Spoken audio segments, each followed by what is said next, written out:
السلام عليكم ورحمة الله وبركاته. إن الحمد لله نحمده ونستعينه ونستغفره ونؤمن به ونتوكل عليه ونعوذ بالله من شرور أنفسنا ومن سيئات أعمالنا.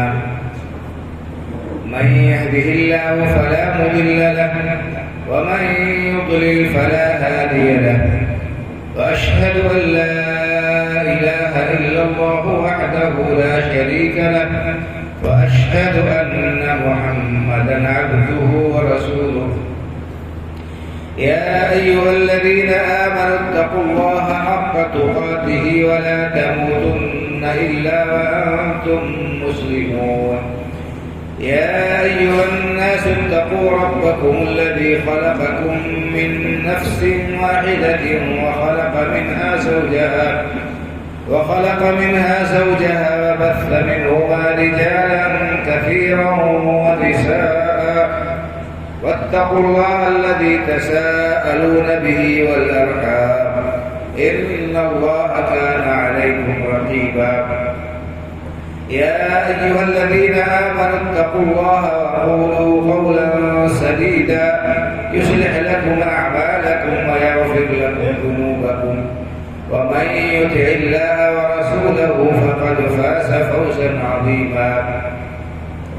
أما بعد، فإن خير الحديث كتاب الله، وخير الهدي هدي محمد صلى الله عليه وسلم، وشر الأمور محدثاتها، وكل محدثة بدعة، وكل بدعة ضلالة، وكل ضلالة في النار. أعوذ بالله من الشيطان الرجيم.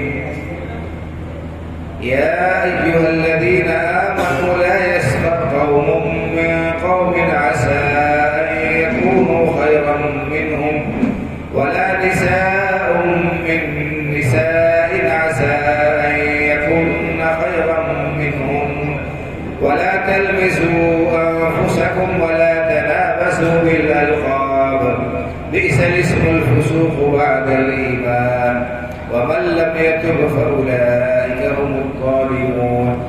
يا أيها الناس إنا خلقناكم من ذكر وأنثى وجعلناكم شعوبا وقبائل لتعارفوا، إن أكرمكم عند الله يتقاكم، إن الله عليم خبير. رب اشرح لي صدري ويسر لي أمري واحلل عقدة من لساني يفقه قولي. سبحانك لا علم لنا إلا ما علمتنا إنك أنت العليم الحكيم. اسٹیج پر تشریف فرما معزز الموقر علماء کرام، محترم حاضرین، دینی اور ملی بھائیوں اور بزرگوں، پردہ نشین ماؤں اور بہنوں،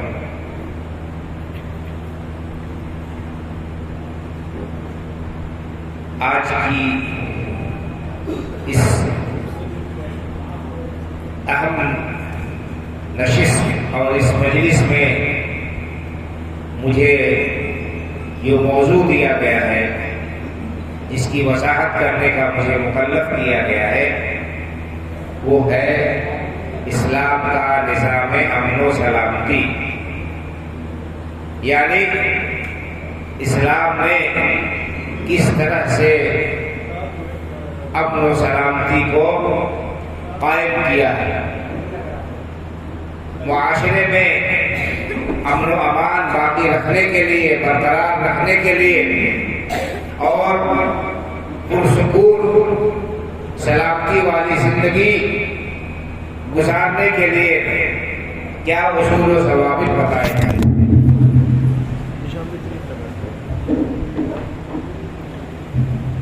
کیا اصول و ضوابط بتائے ہیں، اس کی وضاحت بھائیوں اور بزرگوں، یہ مضمون بہت ہی طویل اور بڑا ہی اہم ہے، اور مختصر وقت میں اس کی وضاحت آسان نہیں ہے۔ بہرحال میں کوشش کروں گا کہ مختصر وقت میں ہی جہاں تک ممکن ہو سکے اس موضوع پر روشنی ڈالوں۔ اسلام کا نظام امن و سلامتی، ہم اگر غور کریں اسلام کے معنی پر تو ہمیں پتہ چلے گا کہ اسلام کے معنی ہی سلامتی کے ہیں۔ اسلام عربی زبان کا لفظ ہے جو سلم سے مشتق ہے، جس کا اصل معنی سلم ہے۔ سلم کے معنی آتے ہیں سلامتی کے، سلامتی کے۔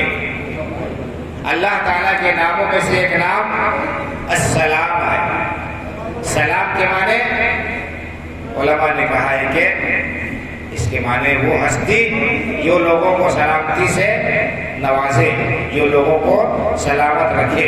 تو ہم جو دعا کرتے ہیں ایک دوسرے سے ملاقات کے وقت، جو کلمات ادا کرتے ہیں، یہ بھی بتاتا ہے کہ اسلام کس قدر لوگوں کے ساتھ اچھا سلوک کرنے کا اور امن و سلامتی کا پیغام دیتا ہے۔ آپ صرف سلام کو دیکھ لیں کہ ہر ملاقات کے وقت ہمیں کیا تعلیم دی گئی ہے۔ اسلام نے اپنے ماننے والوں کو کیا حکم دیا کہ وہ کیا کہیں، وہ دعا دے ایک دوسرے کو سلامتی کی، السلام علیکم، آپ کے اوپر سلامتی ہو،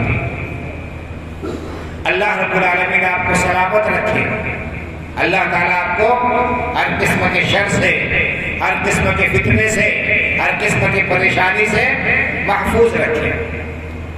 تو اسلام سراپا سلامتی کا دین ہے، اور آپ اس کی تعلیمات میں غور کریں گے۔ آگے بہت ساری کرسیاں خالی ہیں اور پیچھے لوگ کھڑے ہیں، آپ اللہ سے گزارش ہے کہ آپ پہلے اگلی کرسیوں کو پور کر دیں تاکہ بعد میں آنے والے لوگوں کو سبق نہ ہو۔ ادھر کافی کرسیاں خالی ہیں، آپ حضرت اندر تشریف لائیں۔ تو آپ دیکھیں گے اسلام سراپا سلامتی والا دین ہے، اور اس نے معاشرے کو ایسے احکام دیے ہیں، ایسے اصول بتائے ہیں، ایسی تعلیمات اسلام نے لوگوں کو دی ہے، انسانیت کو دی ہے کہ اگر لوگ ان پر عمل کریں، ان کے مطابق زندگی بسر کریں، ان تعلیمات کو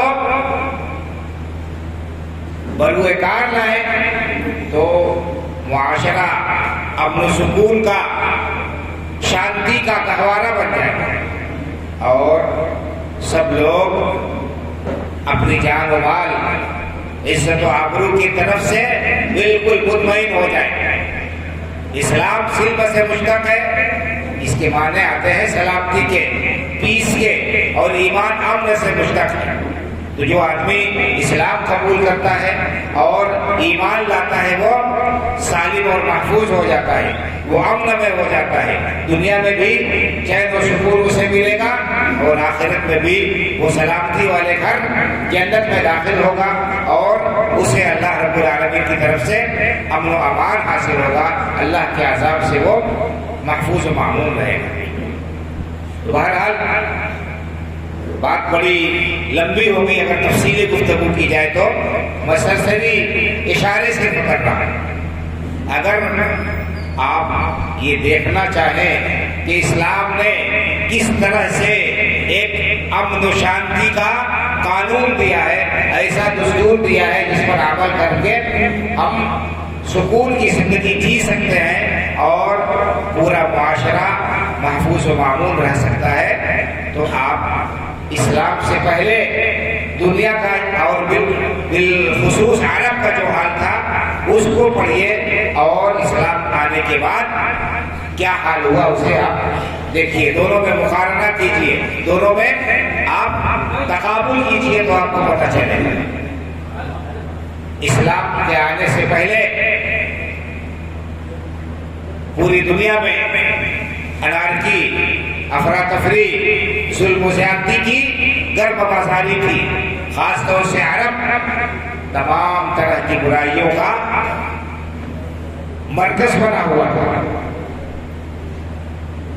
اس میں طاقتور کمزور کو کھا جاتا تھا، قوت والا مظلوم کے اوپر ظلم و زیادتی کرتا تھا. لوگ اپنے جان و مال کی طرف سے ہمیشہ پریشانی کا شکار رہتے تھے، ہمیشہ وہ خطرے میں رہتے تھے. لوٹ مار، قتل و غارت گری، لڑائیاں، خوریزیاں ان کے ہاں عام بات تھی. معمولی باتوں پر تلواریں نکل آتی تھی اور پشت تک جنگوں کا سلسلہ جاری رہتا تھا. لیکن اسلام نے آ کر لوگوں کو اس طرح سے بھائی بنا دیا اور اس طرح سے ان کی دشمنیاں ختم کر دی اور ایسا نظام اسلام نے دیا جس پر عمل کر کے وہ معاشرہ پوری دنیا والوں کے لیے آئیڈیل اور نمونہ ہو گیا. اس جیسا پرامن معاشرہ کبھی وجود میں ہی نہیں آئے. اور جب تک لوگ ان تعلیمات پر عمل پیرا ہوتے رہیں گے اس وقت تک وہ لوگ امن و امان میں رہیں گے. اگر آپ اس کا مشاہدہ کرنا چاہتے ہیں آج کی دنیا میں تو آپ ان ممالک میں جا کر دیکھ لیجئے جہاں پر اسلام کے نام پر کچھ بھی جاری ہے. جہاں پر خاص طور سے مملکت سعودی عرب کو آپ دیکھ لیجئے جہاں کا دستور کتاب و سنت ہے، جہاں پر قرآن و حدیث کے مطابق فیصلے ہوتے ہیں اور نظام نافذ ہے. وہاں کے حالات کا جائزہ لے لیجئے اور دنیا کے دیگر ممالک جو اس دولت سے محروم ہے، جو اسلامی نظام سے محروم ہے، جہاں پر اسلامی احکام نافذ نہیں ہے، ان کے درمیان مقارنہ کر لیجیے کہ وہاں پر لوگ کس طرح سے امن و امان کے ساتھ زندگی بسر کر رہے ہیں اور اللہ رب العالمین کی رحمتیں ان پر برس رہی ہیں. دنیا کی تمام نعمتیں وہاں پر اکٹھا ہو گئی ہیں اور لوگ اپنی جان و مال اور عزت و آبرو کی طرف سے مطمئن اور معمول ہیں. اس کے برخلاف دنیا کے بڑے بڑے ممالک جن کو جو ہے سپر پاور کہا جاتا ہے یا دنیاوی اعتبار سے جو بہت ترقی یافتہ ہے، ان کے پاس میں ہر قسم کی ٹیکنالوجی ہے اور ہر طرح کی ان کے پاس میں مشینری ہے، لیکن وہاں پر جرائم کا گراف کتنا زیادہ ہے آپ اس کا اگر مقابلہ کریں تو آپ کو اچھی طرح سے واضح ہو جائے گا کہ یہ محض اسلام کی برکت ہے، اس کی تعلیمات کا یہ کرشمہ ہے کہ جہاں پر بھی اسلامی نظام نافذ ہے، قرآن و حدیث کی بالادستی ہے، جہاں پر احکام شریعت پر عمل ہوتا ہے، وہاں پر لوگ امن و امان کے ساتھ ہیں، چین و سکون کے ساتھ ہیں اور اپنی عزت و آبرو کی طرف سے معمول اور مطمئن ہیں. اور اس کے برعکس معاملہ دوسرا ہے جیسا کہ آپ دیکھ رہے ہیں دنیا میں قتل و خوریزی، جرائم، چوری اور ڈکیتی، اسی طرح سے زناکاری اور ایک دوسرے کی عزت و آبرو کو پامال کرنے کا جو سلسلہ جاری ہے آپ دیکھ رہے ہیں. کیوں؟ اس لیے کہ انہیں اللہ کا خوف نہیں اور انہیں نظام سے ڈر نہیں کہ اگر ہم پکڑے جائیں گے تو ہمارے اوپر حد جاری ہوگی اور ہمیں جو ہے قرار واقعی سزا ملے گی. تو بہرحال اسلام کا نظام سراپا سلامتی والا نظام ہے. اسلام نے ہر اس برائی کی جڑ کو کاٹ دیا ہے جس کی وجہ سے امن و امان میں خلل پڑے، جس کی وجہ سے برائیوں کو فروغ حاصل ہو، جس کی وجہ سے معاشرے میں ایک دوسرے کے خلاف دشمنی کا ماحول پروان چڑھے. بہت ساری تعلیمات ہیں بھائیوں اور بزرگوں، ان میں سے چند ایک میں آپ کے سامنے ذکر کرنا چاہتا ہوں. کیوں؟ اس لیے کہ وقت اس کی اجازت نہیں دیتا کہ میں تفصیل کے ساتھ آپ کے سامنے سارے پہلو اور سارے گوشے بیان کر سکیں. اسلام کا ایک اہم قانون اور نظام ہے امن و امان بحال کرنے کے لیے، وہ یہ ہے کہ ہم کسی بات کو سن کر بغیر تحقیق کے، بلا کسی ثبوت کے اس کو مان کر اس پر ہم اپنا ری ایکشن نہ ظاہر کریں. اللہ رب العالمین نے ارشاد فرمایا سورہ حجرات کے اندر 26ویں پارے میں یا ایھا الناس یا ایھا الذین آمنوا ان جاءکم فاسق بنبأ فتبینوا ان تصیبوا قوما بجہالہ فتصبحوا علی ما فعلتم نادمین۔ اے ایمان والو، اگر کوئی فاسق، کوئی ناقابل اعتبار شخص تمہارے پاس کوئی خبر لے کر آتا ہے تو پہلے تحقیق کر لیا کرو۔ ان جاءکم فاسق بنبأ فتبینوا، اگر کوئی فاسق، کوئی ناقابل اعتبار شخص، غیر معتبر شخص تمہارے پاس کوئی خبر لے کر آتا ہے فتبینوا، تو اچھی طرح سے اس کی تحقیق کر لیا کرو۔ کیوں؟ اس لیے کہ بغیر تحقیق کے، بغیر ثبوت کے اگر تم سنی سنائی باتوں پر عمل کرنے لگو گے اور اس کا کوئی ایکشن اور ری ایکشن اس پر کرو گے تو اس کی وجہ سے بڑا فساد برپا ہوگا، بڑی خرابی لاحق ہوگی اور بعد میں تمہیں پچھتانا پڑے گا۔ ان تصیبوا قوما بجہالہ فتصبحوا علی ما فعلتم نادمین۔ کہیں ایسا نہ ہو کہ بغیر تحقیق کے، بغیر حقیقت جانے ہوئے، بغیر صحیح صورتحال کو جانے ہوئے تم کوئی کام کر بیٹھو، اس کے بعد کسی کو نقصان پہنچ جائے تمہارے اس حرکت کی وجہ سے اور تم شرمندہ ہو، تم پچھتاؤ۔ آج کے ماحول میں اس آیت کریمہ کا جو حکم ہے، اس کی افادیت ہم سمجھ سکیں۔ آج ہمارے معاشرے میں، ہمارے ملک میں ایسا ماحول بن گیا ہے کہ معمولی معمولی بات پر فساد برپا ہو جاتا ہے، بلوا ہو جاتا ہے اور آتش زنی اور یہاں تک کہ قتل و خونریزی تک ہو جاتی ہے۔ کیوں؟ کسی نے کوئی افواہ پھیلا دی، کہیں کسی نے کوئی چیز چھوڑ دی بلا حقیقت ہے، ایسا ہو گیا۔ لوگوں نے بغیر سوچے سمجھے، بغیر جانے بوجھے، بغیر تحقیق کیے اس پر اپنا ایکشن دکھانا شروع کر دیا اور اس کی وجہ سے بات کہاں تک بڑھتی ہے اور معاملہ کہاں تک پہنچتا ہے۔ آج کا ہر سمجھدار انسان اس کو اچھی طرح محسوس کر سکتا ہے۔ تو دیکھیے بات کتنی اہم ہے۔ ایک بات کو اسلام نے امن و شانتی قائم کرنے کے لیے کتنی عظیم تعلیم دی کہ کوئی بھی بات انسان سنتا ہے، اگر غیر معتبر انسان سے اس کو خبر ملی ہے، معتبر ذرائع سے خبر نہیں ملی ہے، قابل اعتماد شخص سے بات نہیں پہنچی ہے تو اس کو آنکھ بند کر کے باندھ لے کر اور اس پر فوراً کوئی اقدام نہیں کرنا چاہیے اور اس پر ایکشن یا ری ایکشن نہیں ظاہر کرنا چاہیے۔ یہ ایک اسلام کی اہم تعلیم ہے۔ اگر اس پر عمل کیا جائے اور مسئلے کی تہ تک پہنچا جائے، حقیقت کو جانا جائے تو بہت ساری خرابیاں دور ہو جائیں گی۔ آپس میں بھی تعلقات کشیدہ ہو جاتے ہیں دوستوں کے۔ ایک انسان دیکھتا ہے کہ دو انسان ہیں، ان کے اندر بڑی دوستی ہے، بڑی ان کے اندر محبت پائی جاتی ہے اور وہ ایک دوسرے کے ساتھ بڑی ہمدردی کا معاملہ کرتے ہیں۔ تیسرا شخص دیکھتا ہے بڑا ہی حاسد ہوتا ہے، بڑا ہی بدباطن اور خبیث ہوتا ہے، اس کو ان دو آدمیوں کی دوستی اور ان کا ساتھ اور ان کی محبت راس نہیں آتی، اسے ہضم نہیں ہوتی اور وہ کیا کرتا ہے؟ ان کے درمیان فتنہ و فساد برپا کرنے کی کوشش کرتا ہے اور غلط فہمیاں پھیلاتا ہے۔ کوئی بھی بات پکڑ کر جو کہنے والے نے جس کے ذہن میں بھی وہ بات نہیں ہوتی، مطلب نکال کر اور دوسرے آدمی کے پاس میں جا کر کہتا ہے کہ تم اس سے محبت کر رہے ہو، اس پر تم اعتماد کرتے ہو، وہ تمہارے خلاف ایسے کہہ رہا تھا اور اس نے یہ ارادہ ظاہر کیا اور اس کی نیت ایسی ہے۔ دو دوستوں کے درمیان اس طرح سے ایک انسان خلفشار پیدا کر دیتا ہے اور اس طرح سے کیا ہے، امن و امان، سکون غارت ہو جاتا ہے۔ کتنی عظیم تعلیم ہے بھائی اور بزرگوں اسلام کے کہ ہم کیا کریں، تحقیق کر لیں کسی بھی بات کو سننے سے پہلے اور اس پر کوئی عمل یا اقدام کرنے سے پہلے۔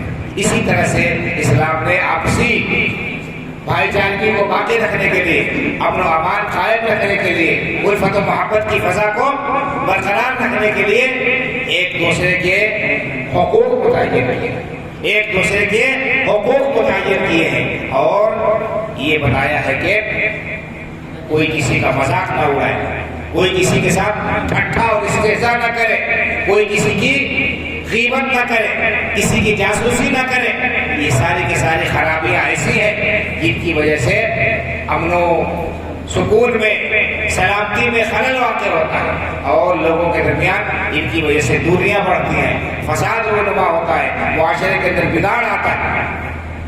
اللہ رب العالمین نے ارشاد فرمایا یا ایھا الذین آمنوا اجتنبوا کثیرا من الظن ان بعض الظن اثم ولا تجسسوا ولا یغتب بعضکم بعضا ایحب احدکم ان یأکل لحم اخیہ میتا فکرہتموہ واتقوا اللہ ان اللہ تواب رحیم۔ اس سے پہلے اللہ نے فرمایا یا ایھا الذین آمنوا لا یسخر قوم من قوم عسى ان یکونوا خیرا منهم ولا نساء من نساء عسى ان یکن خیرا منهن ولا تلمزوا انفسکم ولا تنابزوا بالالقاب بئس الاسم الفسوق بعد الايمان ومن لم يتوب فاولئك هم الظالمون۔ اے ایمان والو، ان میں سے بعض مردوں کا مذاق نہ اڑائے، مرد لوگ مردوں کا مذاق نہ اڑائے۔ کوئی آدمی سیدھا سادہ ہے، بھولا بھالا ہے، اور دوسرے لوگ اس کا مذاق اڑائے، اس کی شکل صحیح نہیں، کوئی اور بات ہے، اس کا مذاق اڑائے، اس کا ٹھٹھا اڑائے، یہ جائز نہیں ہے۔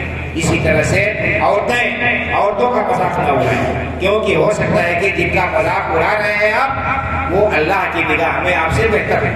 اللہ رب العالمین ظاہر کو نہیں دیکھتا ہے کہ کس کی شکل کیسی ہے، کس کا ڈیل ڈول اور قد و قامت کیسا ہے، اور کتنا اور خوبصورت ہے، اس کا لباس کتنا قیمتی ہے، اس کے اور دوسری چیزیں کیسی ہیں۔ اللہ رب العالمین دیکھتا ہے انسان کے دل کو، اس کے تقویٰ کو، اس کی پرہیزگاری کو۔ تو کوئی کسی کے ظاہر کو دیکھ کر اس کا مذاق نہ اڑائے، اس کے ساتھ تمسخر نہ کرے، کیونکہ یہ تمسخر، یہ مذاق، یہ بہت ہی گندی فطرت ہے، اور اس کی وجہ سے لوگوں کے اندر جو ہے دوریاں پیدا ہوں گی، معاشرے کے اندر ایک دوسرے کے سلسلے میں دلوں میں کدورت جنم لے گی، اور امن و سلامتی کو اس سے خطرہ لاحق ہوگا۔ فرمائے کہ مردوں کا مذاق نہ اڑائے، کیونکہ جن کا مذاق اڑا رہے ہیں ہو سکتا ہے کہ اللہ کی نگاہ میں وہ مذاق اڑانے والوں سے زیادہ معزز ہو۔ اسی طرح سے عورتوں کا مذاق نہ اڑائیں۔ خاص طور سے بات اس لیے بتائی گئی کیونکہ عورتوں کے اندر یہ بیماری زیادہ پائی جاتی ہے، وہ دوسروں کا مذاق اڑاتی ہے اور ان کی نقالی کرتی ہیں اور طرح طرح سے ان کو نیچا دکھانے کی کوشش کرتی ہیں، تو مذاق نہ اڑائیں۔ وَلَا تَلْمِزُوا أَنفُسَكُمْ، اور ایک دوسرے کو برے القاب سے نہ پکارو، ایک دوسرے کے اوپر عیب جوئی نہ کرو، ایک دوسرے کے اوپر عیب جوئی نہ کرو، تان تشریح نہ کرو۔ یہ بیماری بھی معاشرے کے اندر بہت پائی جاتی ہے، تان تشریح کرنا، ایک دوسرے کے اوپر عیب لگانا، ایک دوسرے کو نیچا دکھانے کے لیے ان کے اوپر ان کی عیب جوئی کرنا۔ وَلَا تَنَابَزُوا بِالْأَلْقَابِ، اور برے القاب سے کسی کو نہ پکارنا، ذلیل کرنے کے لیے کسی کو برے القاب سے نہ پکارنا۔ بئس الاسم الفسوق بعد الایمان، کیونکہ ایمان لانے کے بعد پھر یہ برے القاب سے پکارنا یہ بہت ہی بری صفت ہے۔ کسی مسلمان کے لیے یہ لائق و زیبا نہیں کہ وہ اپنے مسلمان بھائی کا مذاق اڑائے، اس کا ٹھٹھا کرے، اس کو برے القاب سے یاد کرے، اس کی دل شکنی کرے۔ بئس الاسم الفسوق بعد الایمان، اللہ نے اس کے بعد دھمکی دی وَمَن لَّمْ يَتُبْ فَأُولَٰئِكَ هُمُ الظَّالِمُونَ، اور جو شخص توبہ نہیں کرتا ہے اللہ رب العالمین کے یہاں وہ ظالم ہے، یعنی جنہوں نے یہ کام کیا انجانے میں یا بشری تقاضے سے مجبور ہو کر، پھر ان کے لیے ضروری ہے کہ وہ اللہ کی بارگاہ میں توبہ کرے اور اپنے بھائیوں سے معاملے کو صاف کر دے۔ اسی طرح اللہ تعالیٰ نے کیا فرمایا یا ایھا الذین آمنوا اجتنبوا کثیرا من الظن، اے ایمان والو بہت زیادہ بدگمانی کرنے سے بچو۔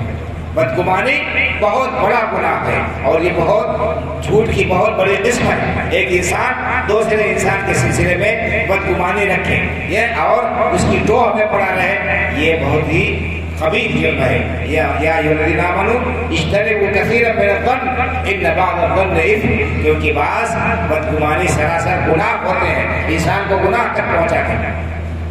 ولا تجسسوا، اور ایک دوسرے کی ٹوہ میں نہ رہو، ایک دوسرے کی جاسوسی نہ کرو، ایک دوسرے کے پیچھے نہ پڑو۔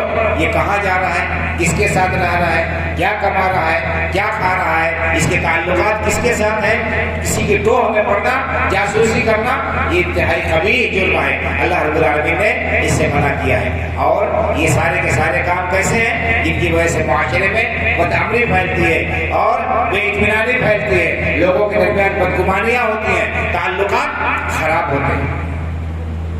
فرمایا کہ یا ایھا الذین آمنوا اجتنبوا کثیرا من الظن ان بعض الظن اثم ولا تجسسوا ولا یغتب بعضکم بعضا، تم میں سے بعض کی غیبت نہ کریں۔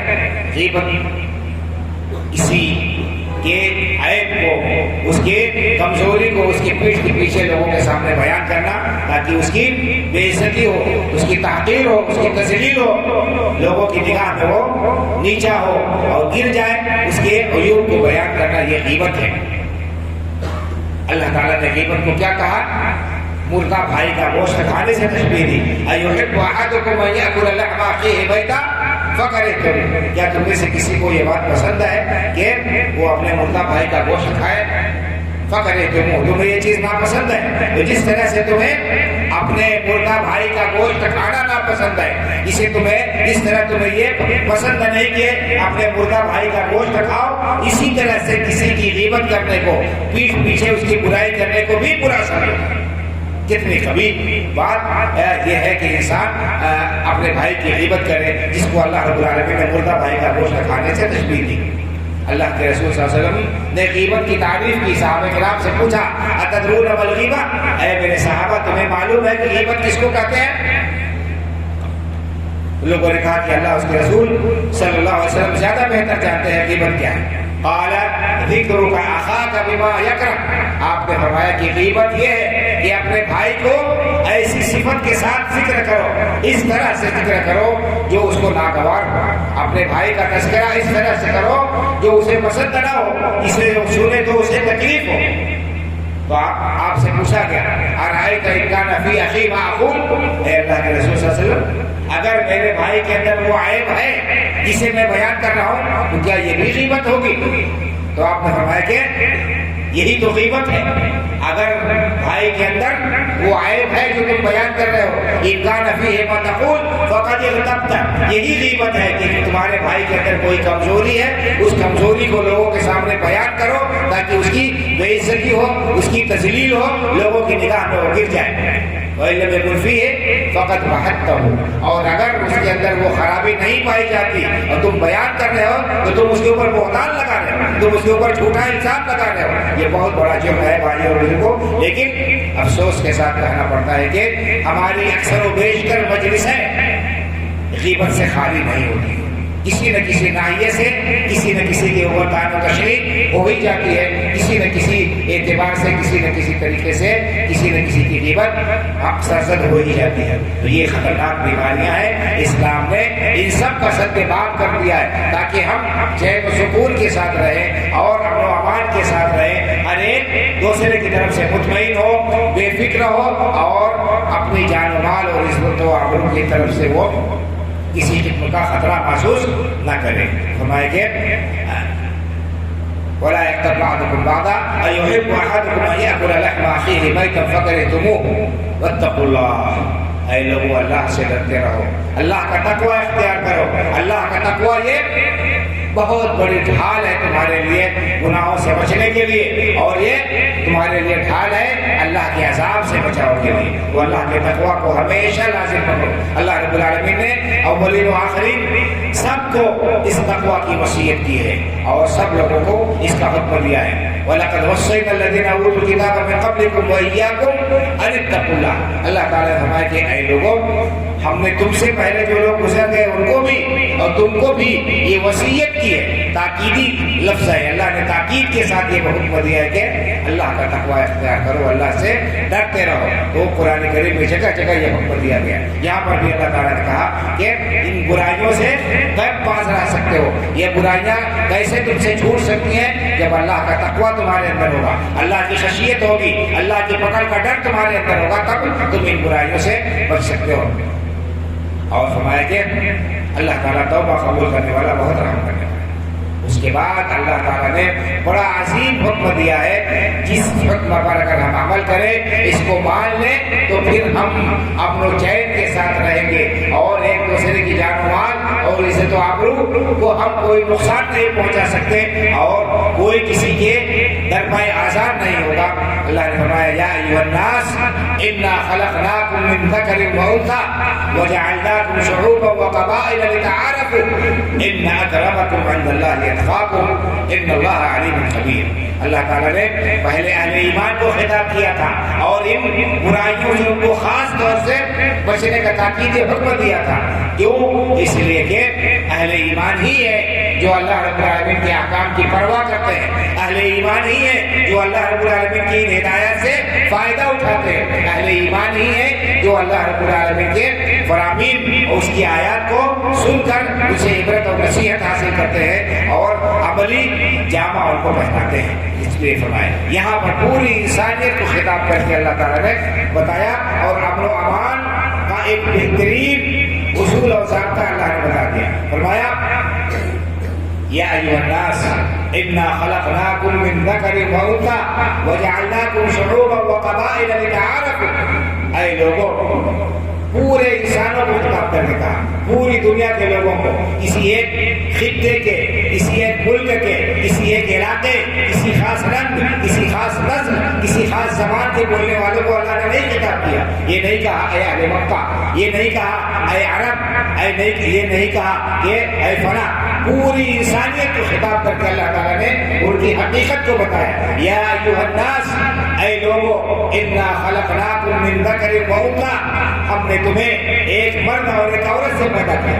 تمہاری اصل کیا ہے؟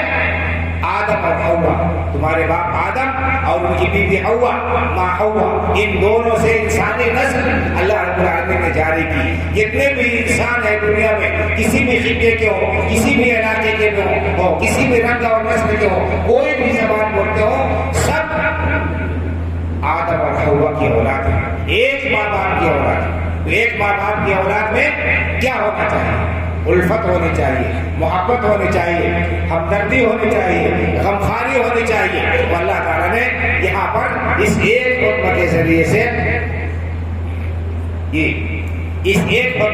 سے اللہ رب العالمین نے تمام فتنہ و فساد کی جڑ کو ختم کر دیا۔ ہم نے تمہیں ایک مرد اور ایک عورت سے پیدا کیا، وجعلناکم شعوبا وقبائل لتعارفوا، تمہارے کنبے قبیلے بنائے تاکہ تم ایک دوسرے کو پہچان سکو۔ ان اکرمکم عند اللہ اتقاکم، تم میں اللہ کے نزدیک سب سے معزز وہ ہے جو اللہ سے زیادہ ڈرنے والا ہے۔ تو اللہ تعالیٰ نے فضیلت کا معیار تقویٰ قرار دیا۔ آج دیکھ لیجیے دنیا میں جتنی لڑائیاں ہیں وہ کس وجہ سے ہیں؟ یا تو ذات برادری کی وجہ سے ہے، فلاں اونچی ذات کا ہے، فلاں نیچی ذات کا ہے، یا تو ذات برادری کی لڑائی ہے، یا رنگ و نسل کی لڑائی ہے، فلاں گورا ہے، فلاں کالا ہے، گورے اور کالے کا جھگڑا ہے، یا پھر علاقے کی جنگ ہے، فلاں علاقے کے فلاں علاقے سے دشمنی ہے۔ ان تمام دشمنی کی جڑوں کو اللہ تعالیٰ نے کاٹ دیا قرآن کریم میں۔ ایسے اصول بتائے ہیں اللہ رب العالمین نے، اگر ان پر عمل کیا جائے تو یہ پوری کائنات امن و امان کا گہوارہ بن جائے گی۔ بھائی اور بزرگوں، بات بڑی طویل ہے، وقت میرا پورا ہو چکا۔ اسلام نے ایسا نظام وضع کیا ہے کہ اس کی وجہ سے پورے معاشرے میں امن و سلامتی قائم ہو جائے گی۔ اگر کوئی شخص کسی کی عزت پر حملہ کرتا ہے، اس کے لیے سخت سزا اسلام نے رکھی ہے، اور اسی طرح سے کوئی کسی کا مال لیتا ہے، ناحق ہڑپتا ہے، تو اس کے اوپر بھی سزا رکھی ہے، اس کا ہاتھ کاٹ دیا جائے گا چور ہے تو۔ اور اگر کسی کی عزت و آبرو پر حملہ کرتا ہے، زناکاری کرتا ہے، بدکاری کرتا ہے، تو اس کو یا تو 100 گوڑے مارے جائیں گے بغیر شادی کے، اگر وہ ہے تو، اگر شادی شدہ ہے تو پتھر مار کر اس کو رجم کر دیا جائے گا، اس کا سنگسار کر دیا جائے گا۔ اسی طرح سے کوئی شخص کسی کا ناحق خون بہاتا ہے تو اسلام نے اس کی سزا رکھی ہے النفس بالنفس، کہ خون کا بدلہ خون، جان کا بدلہ جان۔ تو اسلام کا نظام ایسا ہے بھائی اور بزرگوں کہ اس کے اندر سراپا امن اور سلامتی ہی ہے۔ اگر اس نظام پر عمل کیا جائے تو یہ معاشرہ اور یہ دنیا امن و سکون کا، چین کا گہوارہ بن جائے گی۔ گنجائش نہیں ہے کہ مزید تفصیل بیان کی جائے۔ اللہ رب العالمین سے دعا ہے کہ اللہ تعالیٰ ہمیں اس دین کی اچھائیوں اور خوبیوں کو سمجھنے کی اور ان پر عمل پیدا ہونے کی توفیق عطا فرمائے، تاکہ ہم اس سے مستفید ہو سکے دنیا اور آخرت میں بھی۔ اور اللہ رب العالمین اس دین کے، اس عظیم دین کی ان تعلیمات کو لوگوں تک پہنچانے کی بھی توفیق عطا فرمائے، اور یہ پہنچانا قول سے زیادہ عمل کے ذریعے سے ہوگا. اگر ہم عملی طور پر اسلام کو اپنی زندگیوں میں نافذ کر لیں اور اسلامی تعلیمات کو عملی جامہ پہنائیں تو ہم دیکھیں گے کہ ہمارے اندر کتنا خوشگوار انقلاب آ گیا. کس طرح سے ہم امن و امان کے ساتھ رہیں گے اس کی جو ہے اس کو ہم خود محسوس کر سکتے ہیں. اللہ رب العالمین ہمیں حق کہنے کی، اس کو قبول کرنے، اس پر عمل کرنے کی توفیق عطا فرمائے. اسلام پر زندہ رکھے، ایمان پر ہمارا خاتمہ ہو. اللہ تعالیٰ دنیا میں بھی ہمیں امن و چین اور سکون اور شانتی عطا فرمائے، اور آخرت میں بھی اللہ رب العالمین امن و امان کی اور سلامتی کی جگہ جنت ہم سب کا ٹھکانہ بنائے. آمین. اقول قولی ھذا واستغفر اللہ لی ولکم ولسائر المسلمین فاستغفروہ من کل ذنب انہ هو الغفور الرحیم. وصلی اللہ علی نبینا محمد وعلی آلہ وصحبہ اجمعین. السلام علیکم ورحمۃ اللہ وبرکاتہ. وعلیکم السلام.